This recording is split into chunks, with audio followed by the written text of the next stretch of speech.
Bonsoir, nous sommes le lundi 27 janvier 2020. Bienvenue dans votre journal sur 8 Mont-Blanc. Au sommaire ce soir, le célèbre salon ISPO à Munich s'est ouvert aujourd'hui. Tout l'univers du sport réuni pendant quelques jours sous le même toit. Emmanuel Jaude et Fanette de Buisson se sont dépêchés sur place pour vous faire vivre cette effervescence. Chaque année, près de 3000 exposants venus du monde entier comptent bien se faire une place auprès des géants du sport. Et du nouveau pour certains services de la mairie d'Annecy. Ils déménagent, pas encore à la mairie, mais quelques mètres après. Les employés ont tous mis la main à la pâte. Fanny Péchinet les a suivis ce lundi matin entre carton et agitation. La marque de vêtements, de ski et de montagne Eider a été rachetée. Anciennement propriété du groupe Millet Mountain Group, la marque Eider appartient depuis ce vendredi à la société sud-coréenne K2. 31 personnes seront licenciées sur la base du volontariat et 6 autres seront redirigées vers d'autres métiers. C'est parti pour l'édition 2020 de l'ISPO à Munich en Allemagne.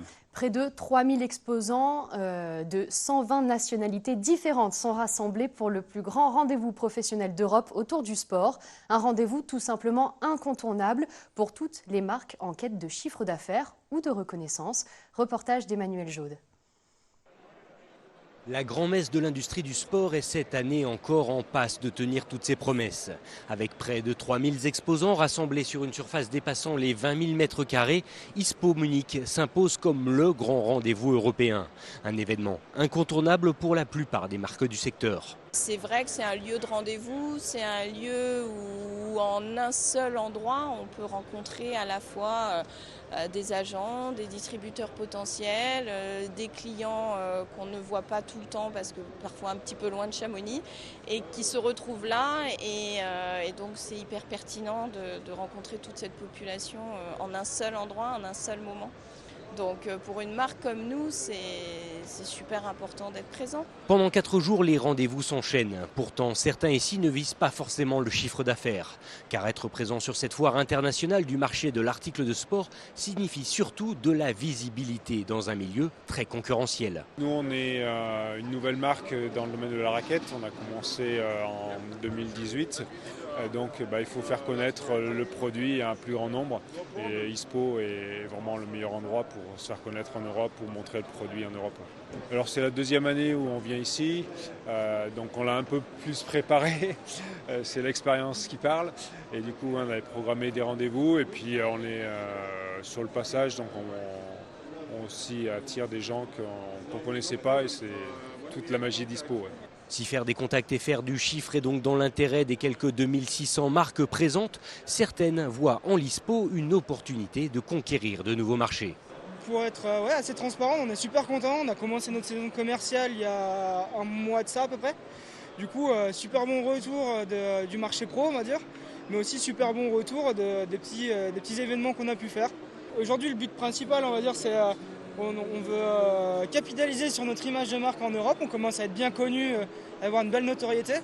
Et là, on est en train d'essayer de conquérir des marchés un peu plus compliqués pour nous, comme l'Amérique du Nord, les US, le Canada.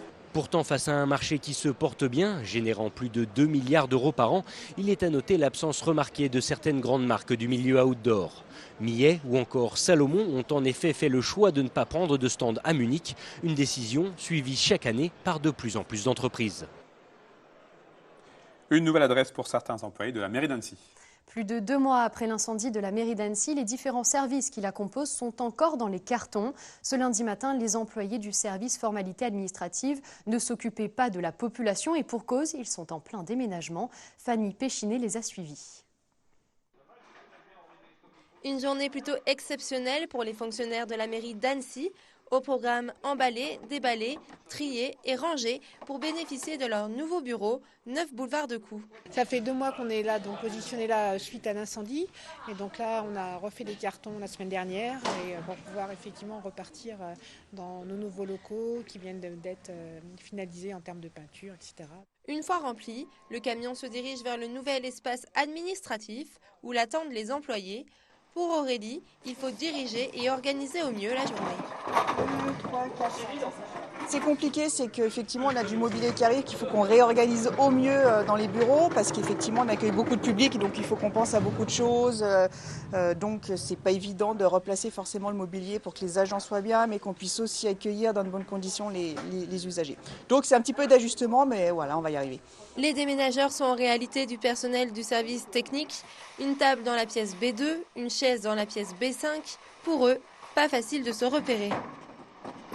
Oui, c'est un peu compliqué, hein. Non, mais on y arrive. Pour Aurélie, pas besoin de plan. Elle se repère déjà très bien. Ici, ça va être notre salle de registre pour faire revenir tous les registres d'état civil. Il y a 100 ans d'état civil qui doivent revenir. Et puis une salle de réunion sur le fond. Ce nouvel espace ouvrira ses portes mardi 28 janvier, dès 8h30 du matin. Si vous avez du mal à vous orienter à Annecy, ne vous fiez pas au nom des rues. Dans la nuit du vendredi 24 au samedi 25 janvier, le collectif Nous Toutes 74 a rebaptisé les rues annéciennes avec des noms de femmes qui ont marqué l'histoire. Vous le voyez sur ces images. Une idée amusante, mais qui cache une autre réalité. Seulement 6% des noms de rues en France portent un nom de femme. Une belle action donc pour la Journée nationale contre le sexisme qui a lieu ce lundi. La Chambre de métier et de l'artisanat a un nouveau président. Le 7 janvier dernier, les 8 des 12 membres du bureau de la Chambre de métier et de l'artisanat de Haute-Savoie démissionnaient dans le but de provoquer de nouvelles élections. Le scrutin opposait Alain Mossière, président par intérim, à Franck Lopez, président de la CMA 74, suspendu de ses fonctions depuis août 2019 pour des soupçons d'irrégularité. Et si finalement Alain Mossière, qui a été élu à la tête de la structure avec 12 voix contre 8. Il sera en poste jusqu'en 2021, date des prochaines élections, qui verront la mise en place d'un nouveau système de régionalisation des chambres de métiers. On l'écoute au micro de Sébastien Germain. Les prochains objectifs qui vont venir dans les prochains mois, c'est les journées européennes des métiers d'art. Donc on doit faire une manifestation sur Annecy avec la préfecture. Il y a des choses de prévues. Ensuite, c'est d'aller sur le terrain trouver les artisans, rencontrer les artisans. Et le but aussi de la régionalisation, ça sera un peu de rapprocher les artisans des chambres de métiers. Nous, ici à Annecy, tout est concentré sur le département à Annecy. Et le souhait, ça serait de pouvoir se délocaliser dans les bassins de vie comme Saint-Julien, le Genevois, le Léman, la vallée de l'Arve, l'Albanais, voilà, toutes ces régions-là. On a besoin de se rapprocher des artisans, puisque aujourd'hui, quand les artisans viennent en formation, certains font plus d'1 heure de route, et ça, on ne peut plus l'accepter. Il faut qu'on remplisse notre mission comme il se doit, à apporter vraiment un service aux artisans. On a beaucoup parlé du grand débat national dans l'actualité l'année dernière. Et depuis, Sébastien, plus rien. L'un de ses engagements, la création des maisons France Service, sorte de guichet unique. Au mois de décembre dernier, le Premier ministre a annoncé les noms des 460 premiers sites retenus. 8 sont en Pays de Savoie. Fanette de Buisson s'est rendue à celle d'Entrelacs. J'avais commencé les démarches moi-même. Oui, vous m'avez parlé voilà. Et simplement que j'étais un peu perdue et donc c'est pour ça que je me suis adressée à vos services. Remplir sa demande de retraite, changer sa carte grise, actualiser son dossier Pôle emploi ou encore déclarer ses impôts. Autant de démarches facilitées en ligne depuis la dématérialisation. Facilité, pas tout le temps et surtout pas pour tous. C'est notamment pour répondre à cet éloignement entre les services publics et certains citoyens que ces maisons ont été imaginées depuis quelques années déjà. Souvent, ce sont des personnes qui faisaient leur démarche par papier en toute autonomie, mais qui ont cette fracture du numérique. Et elles ont besoin d'aide, soit elles ne savent pas utiliser l'outil informatique ou besoin d'être rassurées. Donc ça peut être une carte grise, maintenant la préfecture ne reçoit plus en guichet. Donc on va accompagner la démarche en ligne avec la personne. Le nouveau label France Service intègre les services déjà existants et les complète.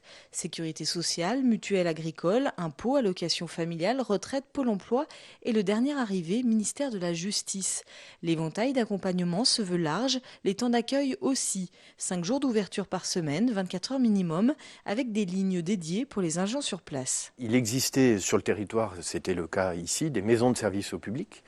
Mais qui étaient issus d'anciennes structures, souvent des anciens relais CAF, etc.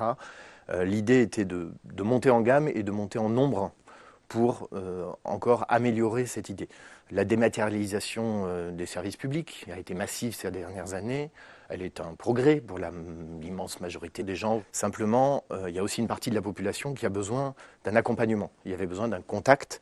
Et l'idée de ces maisons France Service, c'est de permettre d'organiser ce contact au plus près des territoires. Avant, on avait déjà beaucoup de services, mais là, cette fois, notamment toute la partie fiscalité, enfin les impôts vont avoir des permanences plus régulières. Pôle emploi aussi. Enfin, voilà. Donc il y a les services de l'État s'engagent à être encore plus présents qu'ils l'étaient. Comme cette habitante à quelques mois de la retraite, l'an dernier, 3800 personnes ont poussé la porte de la maison d'Entrelacs, l'une des 4 maisons France Service de Savoie. Et vous trouverez les autres maisons France Service à Bonneville, Gaillard, Montrion, Salanches, La Rochette ou encore Yenne et Saint-Michel de Maurienne. Dernière information de ce journal, l'épisode de pollution atmosphérique en cours en Savoie depuis le 22 janvier est maintenant terminé, selon la préfecture du département. Toutes les mesures réglementaires en vigueur seront donc levées à compter de ce lundi soir minuit. La circulation différenciée à Annecy est elle aussi suspendue. Voilà, c'est déjà la fin de ce journal. Rendez-vous demain, même heure, pour une nouvelle édition. Je vous souhaite la meilleure des soirées.